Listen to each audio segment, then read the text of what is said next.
Hello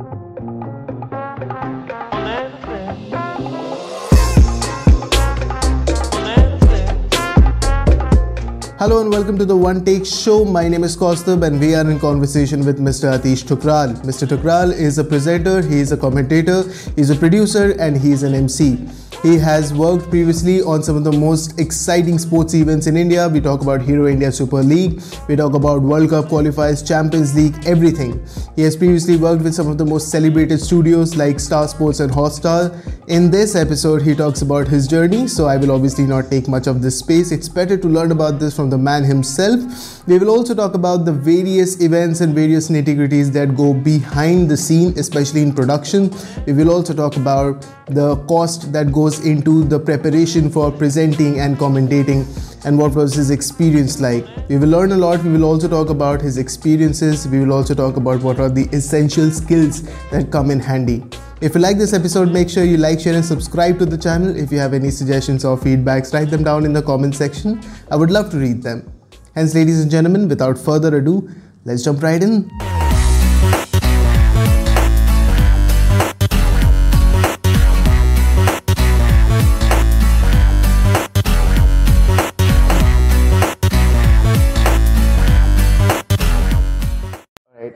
Hello, so welcome to the One Take Show. I'm truly very excited to have this conversation because I have also followed your work. But apart from that, as much as I know about presenting, about commentary, about anything to do with emceeing, about sports, I understand that there is a perfect platform to learn about that, especially when it comes to an interesting career trajectory from journalism to something that has made a mark for itself. Thank you so much for joining me in this conversation and taking time off your really busy schedule.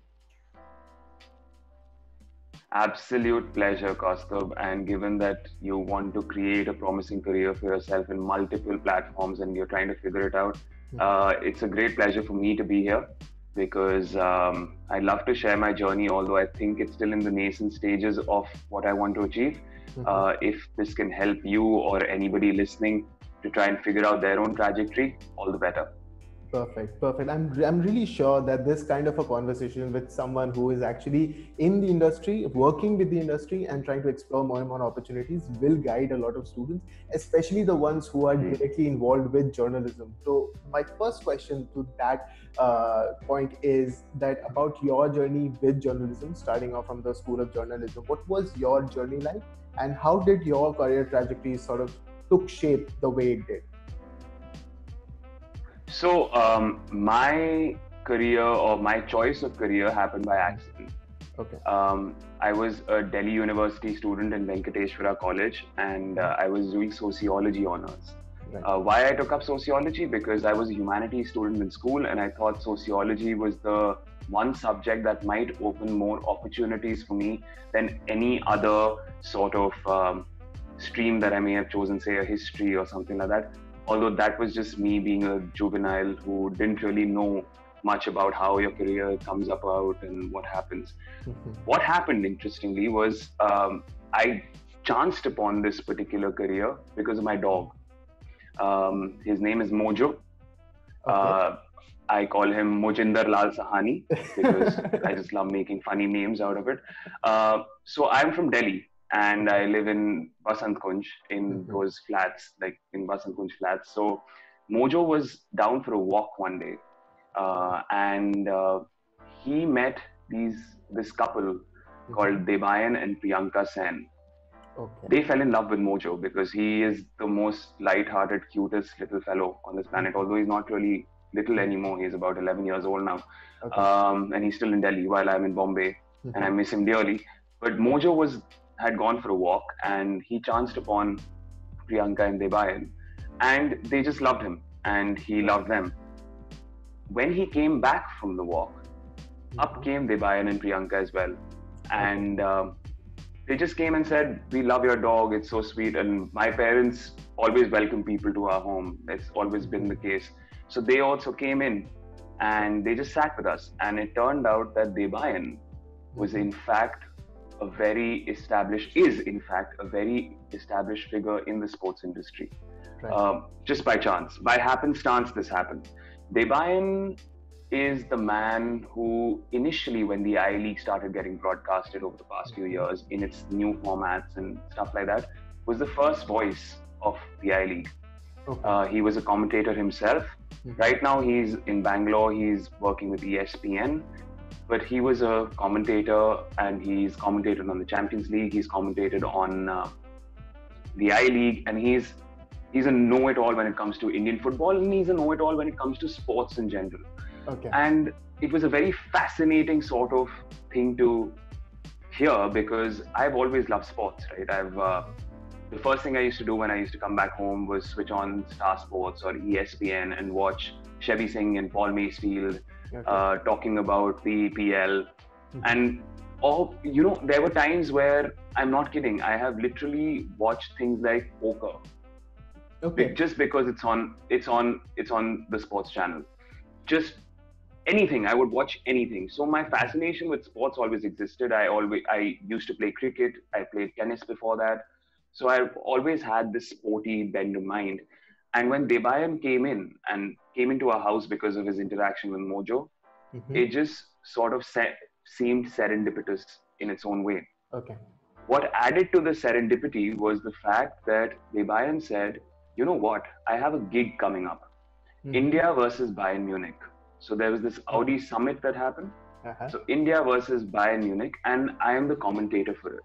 Okay. And he, because he has a big heart, said, why don't you come along and see what happens there? Because I found his stream and what he was working on very, very interesting.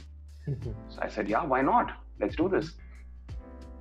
So Debayan took me along to this India versus Bayern Munich game. And while he was doing commentary, obviously I couldn't be with him. I sat in the PCR. Now the PCR is the production control room. Where through which your live channel and everything happens, where your replays are made, there's a director sitting there, there's a graphics guy there. It's basically the entire production unit that makes sure that you get the best service and the best broadcast on your television.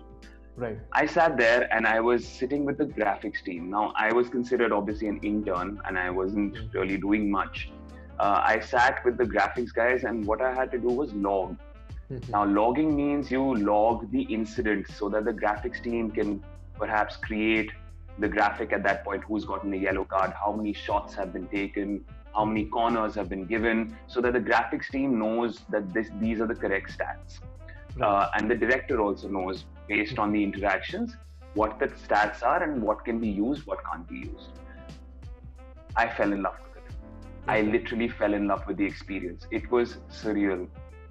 What added to that fact was once the game was over, I got pictures with Philippe Lahm and Mario Gomez and Bastian Schweinsteiger. But that's just an additional. That's just an additional. It was me just sitting there looking at these at least 40, 50 people just scurrying around, running around, trying to make sure that the experience is the best that they can give based on whatever budgets they have and however they're working. It was a full day affair. I went in at about 11 in the morning, and I was there till not only late at night once the game was over, but beyond that as well, because I was seeing people de-rigging. So they had to rig. Rigging means you engineer everything to make sure everything's happening correctly. Then you do a tech check, then they de-rig. And all the while, I was obviously just enjoying the experience. I went into Nehru Stadium and just spoke with people, learned off them, bounced things off them, saying that this is just brilliant. What is this happening? And they were also just very happy to share their experience, because I was just this nubile little kid, 19 years old, who didn't really know what he was doing, and then was just asking them questions, and thankfully they were happy to share. When I came back from that experience, and I thank Debayan wholeheartedly till now. Every single time I interact with him, I'm always just looking for advice from him. Because of that experience and what Debayan did for me and what Mojo did for me because of the interaction that they had, I'm superbly indebted to them for the rest of my life. I would say that hands down, because I had no direction. When I was a kid, I wanted to be a veterinarian at one point, but then science happened to me. Okay. And I didn't understand biology at all. I was terrible at it. I wanted to be a wildlife photographer. I wanted to be a musician. I wanted to be a cricketer. I wanted to be lawyer. I even tried my hand at giving the law exams because I wanted to do environmental law. I wanted to be a documentary filmmaker. So essentially, I was like any other child who didn't really know what he or she wanted to do. But this moment, this particular interaction, this particular experience just gave me a sense of direction. And then I just put my head down and said that this is what I want to do.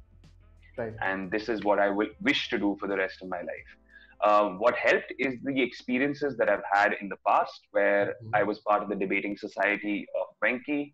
So it gave me a certain sense of eloquence. I hope it does. I don't know if it does, but that happened. And plus, at the same time, obviously, because I played sports and was always following sports, it gave me a sense of knowledge about it. So I decided this is what I wish to do. And once I was graduating, I gave entrance exams for postgrad journalism. Sorry, you're the lawyer, not me.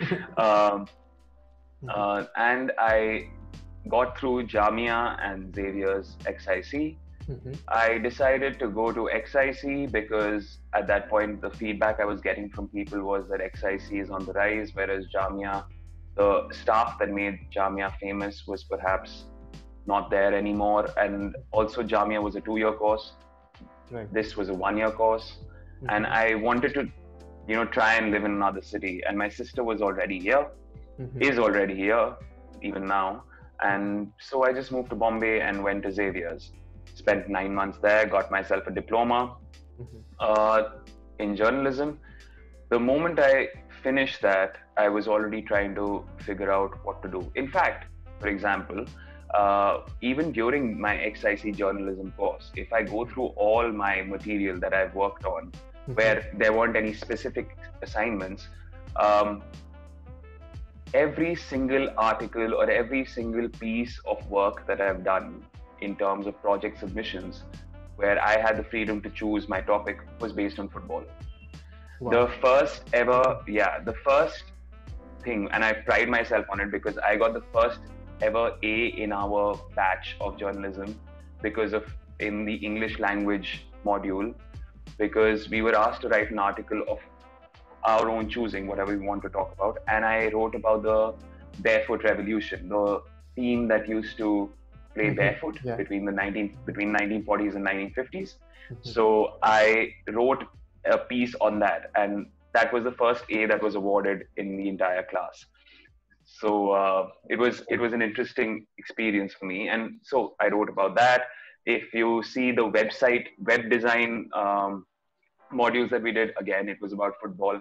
If you saw the posters that I would be making, it would be about football or cricket or basically any sport related thing. We had to come up with an online newsletter and a hard copy newspaper. I tied up with a friend of mine because we had to do it as partners, and we made it on football.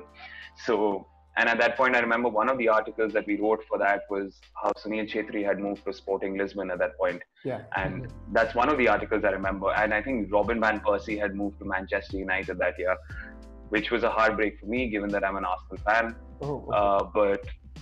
But it was just one of those things. And I just followed football through and through.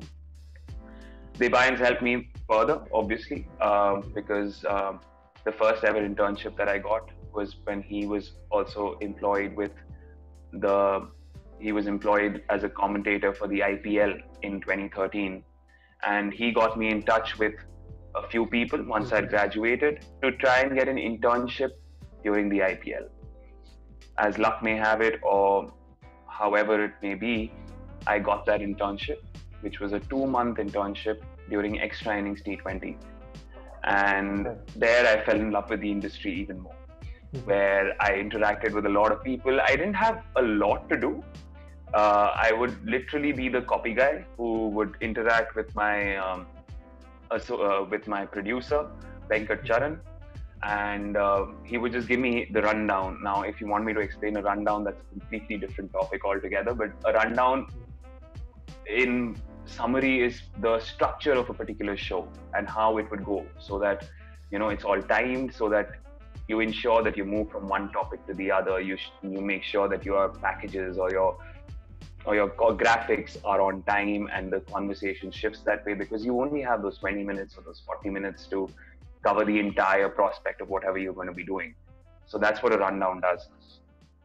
And I would just copy that and I would learn off him. So I would ask him, what does this mean? What is happening? I would see that.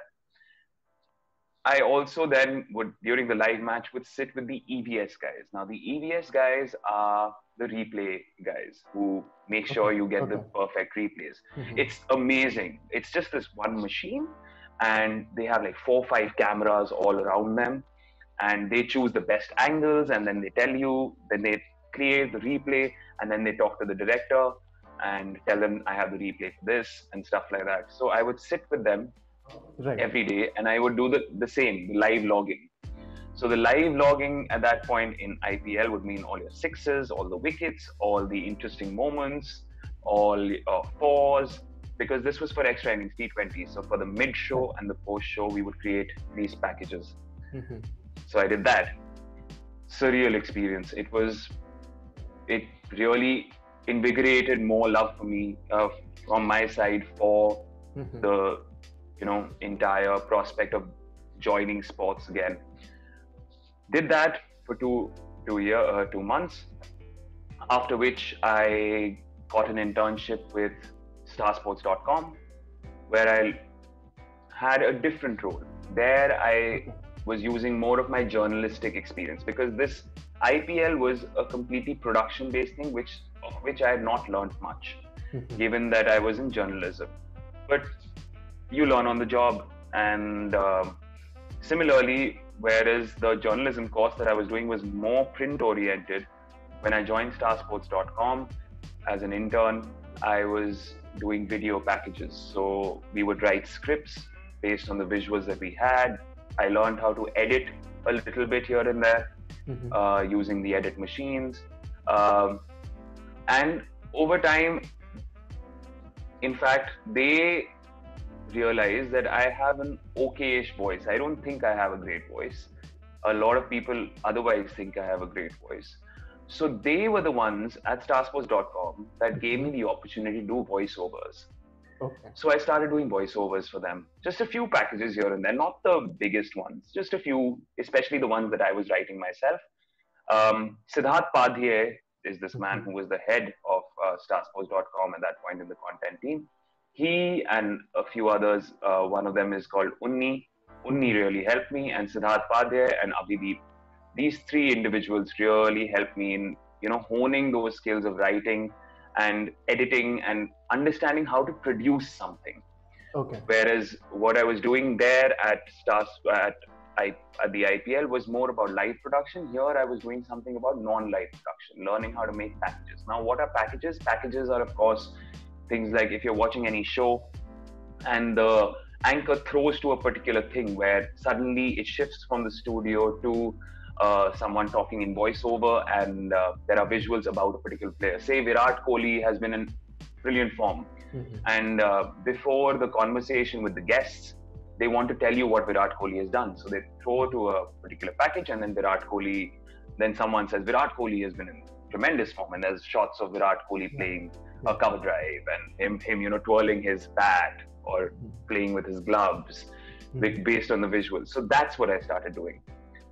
After that, I joined Neo for about a few months, and you can tell me if this is too long for you, and if you want me to stop at any point, because I'm really going into detail right now. Absolutely. I am really enjoying this, because this is so fascinating on so many fronts, especially when it comes to knowing the very nitty-gritties of how this entire production was. So please continue. Please do tell us more as to how all this works. Okay, so that as the nitty-gritties, you can ask me as a different question, because then we'll go into like absolute detail if you want. In terms of my journey, then I joined, after Neo, I went to Star Sports. I joined Star Sports. In 2014, I was 22 years old or something. Initially, I joined Star Power, which was this news show that they had created. And I was only handling production there. After that, I shifted to the football team. I was after a while there was a restructuring that happened at Star Sports, and we were divided into a certain few people worked in cricket, certain few people worked in football, certain few people worked in kabaddi, and so on and so forth. I joined football, um, where Gaurav Gala, who now works with IMG Reliance and is the head of the project in some ways of the ISL, he was my boss. And I worked on the first ever ISL. So from Star's end. Mm-hmm. That was a great experience as well. I was just doing something called augmented highlights, wherein you just, after the game is done, you had to create these special sort of highlights where you had a voiceover and you would put on the key moments, etc., etc. That was all during the night shift, right? Throughout the night, work till like 7 in the morning, finish that off. The second season, and it was a great team. I love the people who worked with me in the football team. I still work with a few of them. I know them really well. The second season, I got the chance to be part of their studio show. So as a producer, as the associate producer, as the junior producer, learned even more as to how to do live production. And obviously I was learning a lot apart from the ISL. There were other shows that we were doing, and I would like to think that they thought I was a promising character because they showed a lot of faith in me. Right down from Gaurav Gala to Sandeep Shrikant to other individuals, Siddharth Kochar, who still works with the ISL from Stars end, who's the head from their end right now. They showed me a lot of faith in terms of what I can do, and they taught me a lot. So I did that. By the time season 3 came about, I had already made my dreams known to Gaurav Gala and to everyone in the team that I want to be a presenter. I want to be a commentator. Right. I want to get into that sort of zone. I had always thought that this was the zone I wanted to get into, but for me, I wanted to understand the back end so that I could do the front end. It was very important for me to understand the production and the nuances behind the scenes so that I could be the best that I can be in front of it. Right. Learn the industry in and out. That was the path that I took. When I had already aired my sort of ambitions, Gaurav arranged for training sessions for me from Anant Tyagi, because Anant Tyagi was already in Star and he was already the commentator for Star for football from season 1 itself. And Anant is obviously another mentor for me, like, because of the fact that he has taught me everything that I know. While Debayan was the one who introduced me to this world, Anant is the one who's helped me own this world, or own it as much as I can right now. So Anant and I would sit and literally commentate on games, and he would take the time out to do that with me. He actually told me how to do the research, if you have to create a cheat sheet, all the preparations that I need to do, how to speak on the mic, what to say at the right point, what the visuals are, how to modulate. All of those things, when it came to a commentary perspective, were presented to me or were taught to me by Anant. So I'm terribly indebted to him as well. So Anant taught me, and I don't know if there was any back and forth between him and Gaurav in terms of what opportunities or whether I'm ready or not. But by the start of season 3, before season 3, they thought that I was ready to be a commentator. And I was doing Hindi commentary for them. I was still employed as a producer, mind you, at Star Sports. And this was my project then for the time of the ISL by season 3. Season 3, I did commentary along with the likes of Raman Bhanot, along with the likes of Anant, obviously. Then season 4 came along. Again, while I was still doing production at the back end, whenever there was a commentary stint, I was doing commentary in terms of however I can helped. Season 4, in fact, I also got the opportunity to present a little bit, where I was doing something called the ISL countdown, and I also got the opportunity to do some Hindi shows. So those were my first stints in front of camera. I also got the opportunity to do I-League commentary, which was obviously surreal, wherein this time I was doing English as opposed to Hindi, and it was amazing for me. To work with Renedy Singh was obviously amazing. A former India footballer sitting right next to you, who's captain the side. It's sort of a dream for a sports fan. By season 5, season 6, by season 5, obviously I'd already established myself as one of the voices for the Hindi commentary or the English I-League stints.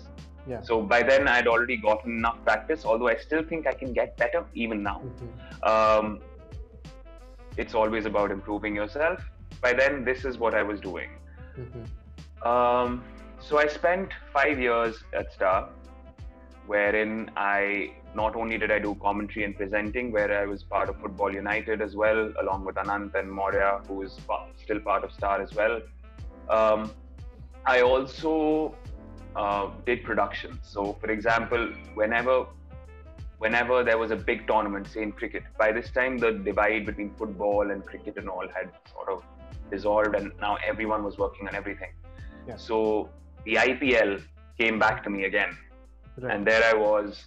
The first time Star got the IPL, I was a producer on the studio show, working with the likes of Mayanti and Jatin and as the anchors, but at the same time, obviously, the experts that you get are, oh my God, at another level. Imagine Matthew Hayden sitting and, doing a show with you, or Brett Lee in the studio with you.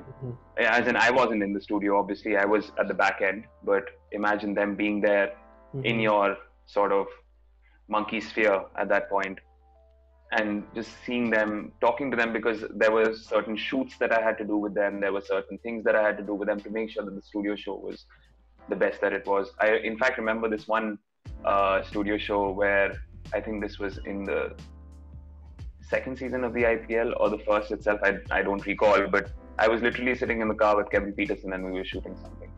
Okay. So, things like that become, over time, I'm not kidding, Costa, while earlier they sound like, oh my God, these are surreal opportunities. After a while, you eventually just think this is your day. This is how it works. You are interacting with some of the greatest players in the world, but this is your job. So I remember, for example, I've in fact interviewed Robert Perez. I've interviewed Freddie Ljungberg, Zico, the likes of Del Piero. And while at that point I was starstruck because I was younger, because it was during the first 2 seasons of the IPL. By the time I was doing by the time I was interviewing Kevin Peterson or shooting with them or doing anything with Kumar Sangakkara, it was part of your job. And then that star-studdedness sort of erases, although in the back of your mind, that you're sort of talking to great names. But there's this sense of professionalism that comes into your being, which makes it so much easier for you to not be starstruck or be nervous while talking to these guys. That happened, and I obviously did commentary again for season 5. By the time I finished, I also got the opportunity to executive produce my own show. So there was a show called Stumped that I created from the start itself, which aired during the World Cup. That was my baby through and through, wherein this was in the second season this was during the 2019 World Cup. Obviously, we shot it earlier and stuff like that, where we were testing the knowledge between 2 cricketers who wanted to sort of figure out who pips whom in terms of their knowledge, not only about their own careers, but about their country's fates during the World Cup. So that I managed to do. And my last project with Star was executive producing Super V, which is the animated show that came out on Star, which also I got the opportunity. I thank Sanjog, who's the head of Star Sports Content, who put a lot of faith in me throughout this entire process as well, from the start to the end. And he, I think, saw that I had this interest not only in presenting and commentary and stuff, but I also have a lot of interest in fiction and writing and things like that, which is perhaps from my journalistic sort of background. So he sort of understood that, and I was part of the team that brought about Super V, the first season, where we worked with Harman Baveja, who was doing it from an external standpoint, and his studio. And that was my last project at Star. The reason was that I decided I wanted to go freelance. Given that I had 5 years working with Star, which sort of made me grow as an individual, grow as a person, and also give me every sort of in-depth insight in each and every avenue of sports production. There is not one particular thing or one particular sort of avenue of sports production, barring the fact that I don't know the technical ways of doing, maybe making a replay or having a director there. I know it from a production standpoint, from a producer standpoint, but there is not one particular nuance that I haven't gotten the opportunity to understand, at least in a certain capacity. Given that, I thought that now is the best time for me to, not jump off the ship, but rather create my own boat, so that my boat can join every single sort of ship that there is. That happened in August last year. It's only been a year, and as you can see, my work X is, while it may sound very, very expansive, it's really not that much, because I've only been in the industry since 2013, 2014. It's only been 6 years, and I still believe that I have eons longer to go to ensure that I can reach a level, say, that a Jatin Sakru has achieved or a Harsha Bhogle has achieved. And those people are my sort of benchmark. I want to be able to, without sounding too cocky, be able to be better than them, because I respect them so much. And I have followed their work for so long and understood the effort that it takes to be the best, by bouncing ideas off them, by learning things from them. It has been, interacting with a Mayanti Langer or interacting with a Jatin Sakru gives you so much, or interacting with an Anantyagi gives you so much insight into the thinking behind what they are doing, how they prepare for a particular thing. What are the thought processes that go through? How do you become better at your art? So those sort of experiences, apart from the commentary that I've obviously done, sort of changes your perspective, and you obviously have to put your head down and put your nose to the ground and work towards that aim. And that's what I'm trying to do now. I don't think I've achieved anything. There's plenty more for me to do. This is still now going into my second year as a freelance commentator, presenter, as I'm trying to position myself. But I still believe, and I have faith, that hopefully good things will come. Had the pandemic not happened, perhaps they would have come sooner, given that we've been sitting at home. But this opportunity, this pandemic time has also given me sort of a space and a time to sort of venture into certain other things as well, which, I'm just trying out other ideas in terms of, not in terms of sports, but perhaps writing or trying to do things like that. But at the same time, this is the focus, and I'm like a horse with blinds when it comes to sports presenting and commentating, and inshallah, it will work out in its own way. Absolutely. Now I'm done. No, I think the idea that has somehow come out of your own journey is so inspiring. First of all, there are a lot of things that I've picked up, but one of those very important things is that once you have the opportunity to perhaps get on the front line and work, what we all aspire when we look at anything on television is that when you have to start from the back end and have to work through learning all the basic tenets, and also enjoy while you're doing that. I think this universally applies to most of the professions, but something that we have to some extent little idea about when we see things on production, especially on television. From that standpoint, I think it begs the question for any such aspirant who is perhaps trying to enter this industry or is somehow thinking of this industry. What would you suggest? Like, what are those basic approaches that one can adopt when it comes to approaching this industry and making somehow a strong case for themselves? So there are two ways. Now, one is the way that I took, which is perhaps more laborious, perhaps more frustrating, given that you have to learn everything and you're fighting for your opportunity. But at the same time, I would like to think it tips me ahead of other people because I understand the industry in and out now, or as much as I can. I wouldn't say I understand it completely in and out because there are a lot of financial things and things like that I don't understand. Obviously, the budgets and how, obviously those are things that are beyond my pay grade. But in terms of understanding production and those things, I would like to think really helped me. For a very simple example, as a producer, I always had someone talking. I was always talking to people in their ear. They were talking to me in my ear, because we're given headsets to interact with each other. Okay. The moment you become a commentator or the moment you become a presenter, you have to be used to that, because the moment you're talking in live or if you're in a studio, there will always be a producer in your ear telling you when to move on, telling you what questions you should ask, telling you what graphics might be coming in, what might be going on, how will we make the production better, how will we make the broadcast more surreal, all those sort of facets. This is just a very simple example of that. All those facets may come harder for other people, and I'll tell you what I mean by other people soon.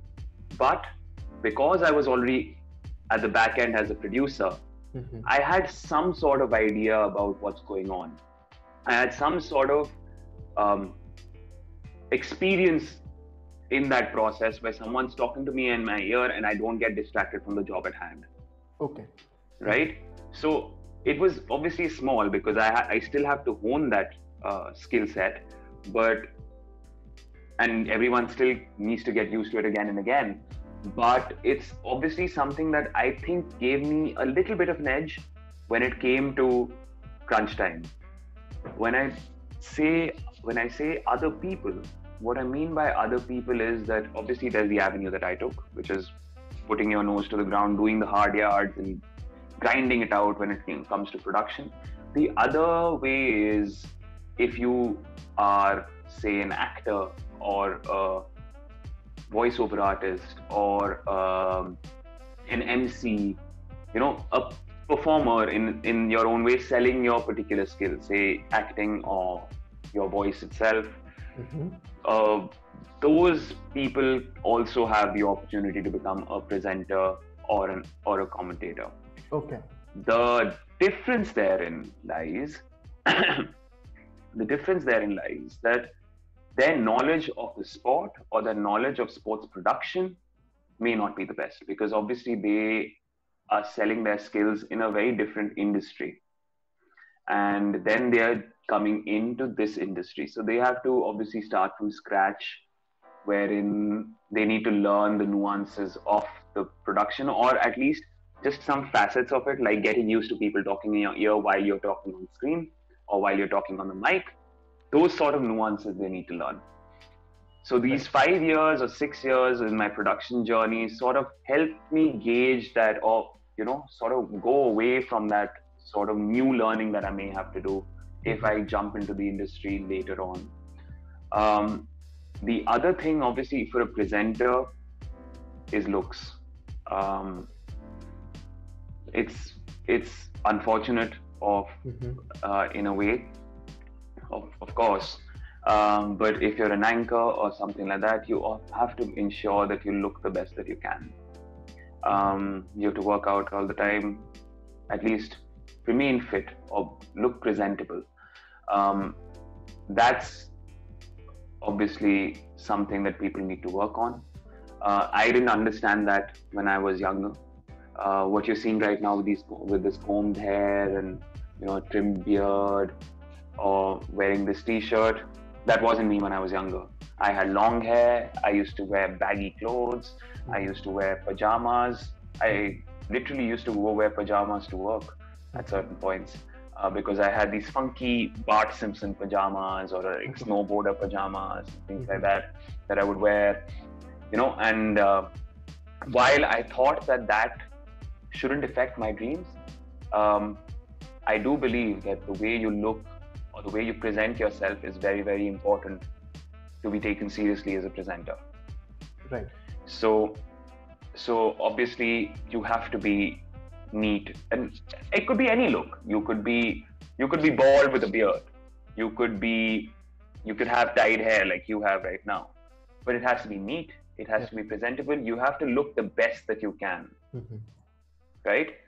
Which is not something that I understood when I was younger, where I thought, I'm coming with my shine, and honestly, I thought I was looking good because I was looking good in terms of how I perceived I should look. And obviously that perception changed over time, and that perception changes once people also tell you that, look, if you want to do this, you need to work on how you look. You need to work on your language, of course. So looks aside, you need to work on your language. I'm not that great in Hindi. Honestly, I'm not that great at Hindi. Most of my work is Hindi commentary. Okay. When I was in college, in Delhi University, you have to do a compulsory Hindi exam in your first year. I failed that exam. I had to do it again in the second year, right? Because I remember at one point I forgot to, I couldn't remember how to write the letter sh, shamta. When you say shamta, I couldn't write that letter. And I was flabbergasted the first time when it came about. And I was like, how do you write sh? How do you write sh? So that's how I failed my first exam, because I spent 10 minutes trying to figure out how to write sh.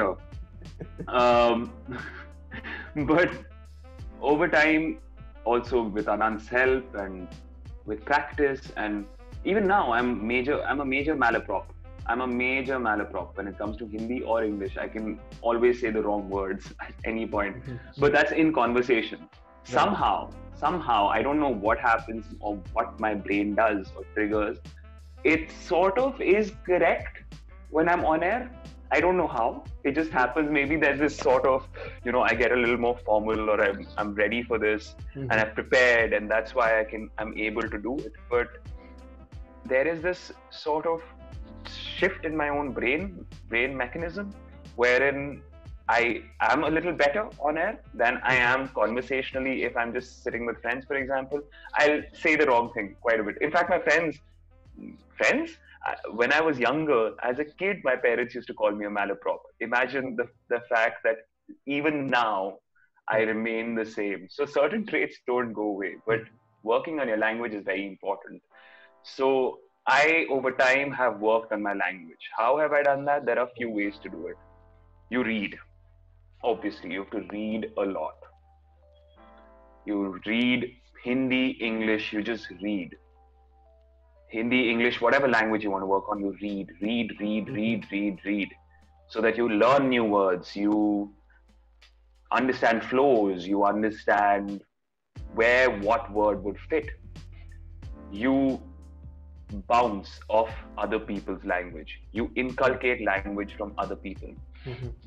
For example, ever since I've done my commentary stints, I would like to think that my language has gotten better, not because of my own effort, but because of what I've heard from other commentators, especially in Hindi. I'd like to think I have a good command on the English language, but when it comes to Hindi, I have learned so much from my co-commentators, where say things like, I might say for experience, I can say Anubhav, but I can also say Tajurba, things like that, learning new words, just figuring out how are they using it, how are they sort of making their sentences and making them round, wherein there is no gap or there is no sort of point where someone can say, अच्छा यहाँ गलत बोला है. अभी भी सब गलत बोलते हैं. Like if you're doing Hindi, if you're doing commentary especially, लोग गलत चीजें बोलते हैं, बोलेंगे ही, because you're talking live, and even a Peter Drury messes up sometimes when he's doing the commentary, and he's perhaps the best commentator in the world, and he makes mistakes as well. But you have to make sure that you're making the best effort as you can. Don't have this high horse where you think that you have the command over the language because you've gotten the job. Right. Always think that there is someone better than you, and you want to pick that other person in terms of the skills that you use, in terms of the knowledge of your language, and make sure that the best experience for the viewer is based on what you are saying. Don't leave an avenue for the viewer to say, "Acha, ye kya bola is? Ye kya tha?" You know, you have to ensure that you are the best that you can be. That's number 2. The third is always pushing yourself to be better, be it in looks, be it in language, be it in your preparation, because your preparation is key. How am I going to know that Memphis Depay has a hip hop single to his name, that he has that, or how am I going to know if, say, a young footballer is a Cristiano Ronaldo fan, a young Indian footballer, or even more sort of random, wherein how am I going to know that a player who's from Netherlands has come to India to play in Northeast United, has a company that creates portable PlayStation sets or Xbox sets that Lionel Messi and the likes of Lionel Messi and Paul Pogba buy to keep with them, so that when they're traveling, they can play on that portable console, wherein you fit it in. This player is called Kai Herrings, by the way. How will I know that? I will know that only because, or only while I research about that particular player. So I spend hours. I think I spend more hours researching than I do on air. Say I have a game between two particular teams. I will spend hours researching about each and every player, right down from their stats to their interesting facts to anything that I can use. Anything. I'll put all of it in. Doesn't mean that I'll use all of it. You only use about 10% of it. And this is not me saying it. This is every single commentator that you would know, and much more senior commentators. These are people I'm learning from, who have told me that you research as much as you can, because you never know what might be used when. And you have to be prepared for that particular situation. And you keep on going on. So, for example, say a Gabriel Jesus misses a particular sitter, and you can always just say, "Arey yaar, iski finishing kharab hai." That's just a subjective statement that you are saying. You're not an expert. True. But if you have the statistic to say that Sergio Aguero scores a goal every 7.2 shots, whereas Gabriel Jesus scores a goal every 10.7 shots, then you can say, iski finishing usse kharab hai. Right? So those sort of nuances can only come if you put your head down and just research and research and research.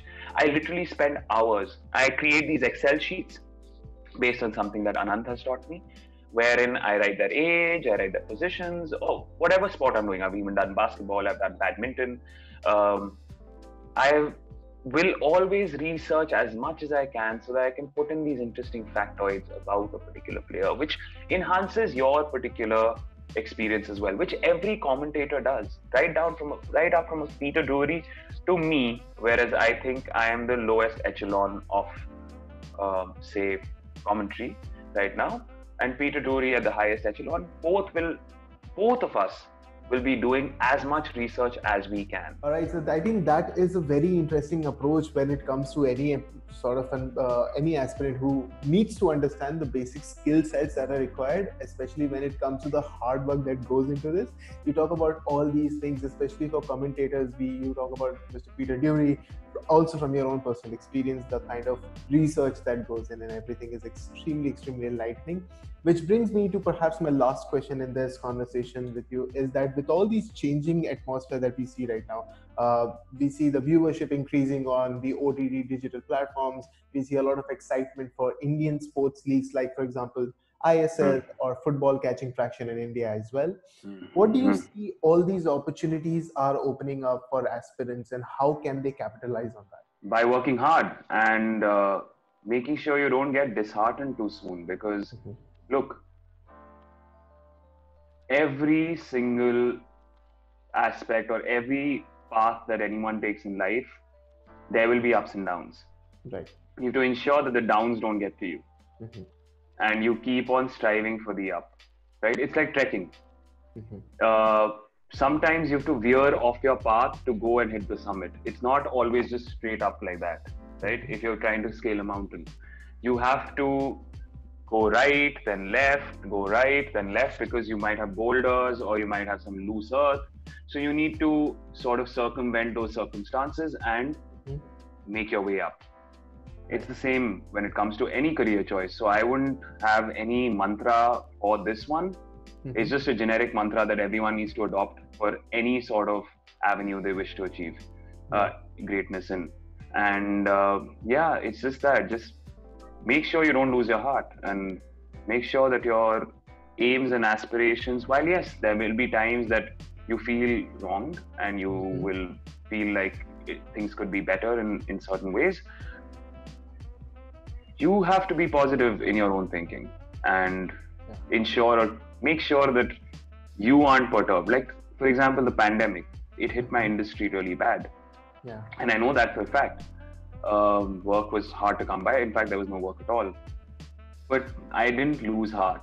I knew that I'm going to go through tough times, and especially because I just recently gone freelance, right?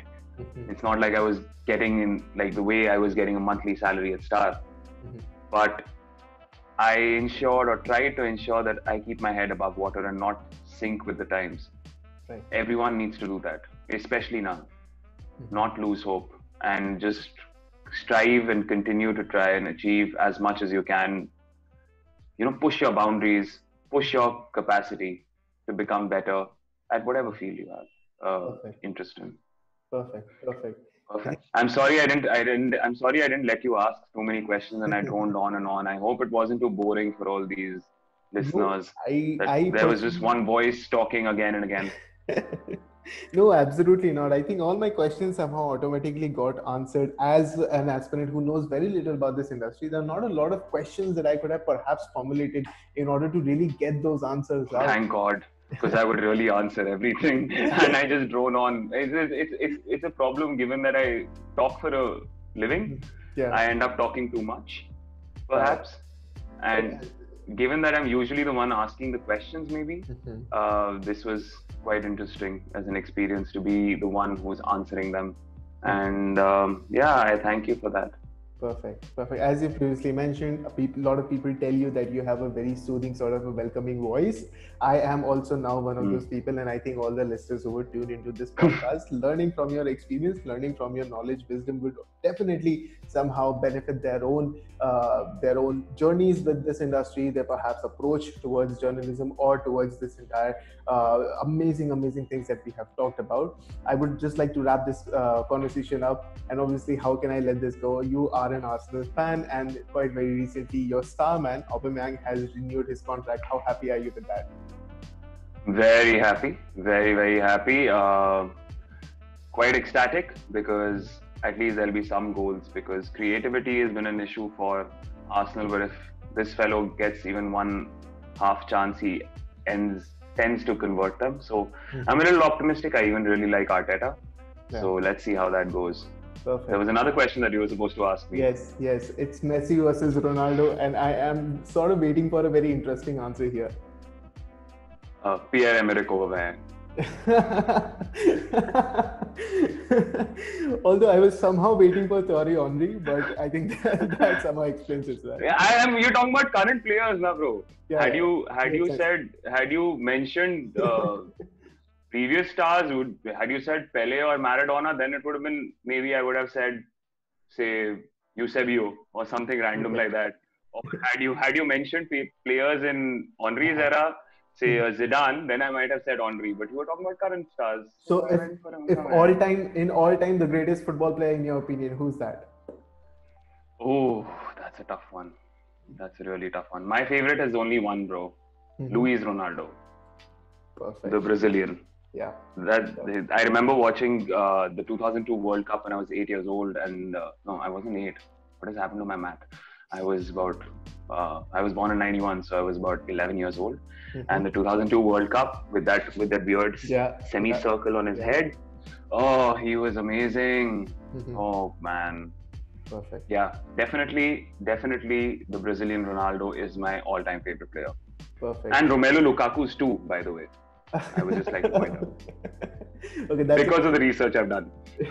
Right. That's an interesting turn, although, but with a very heavy Cristiano fan heart that I have, I will very slowly now exit this conversation. Also thanking you for the opportunity that you have given me, and also the kind of conversation that I'm going to take to every listener of the One Take Show. Thank you so much for this opportunity, sir. Thank you so much, buddy. It was a great experience. I'm sorry I didn't let you talk much. I tend to talk a lot.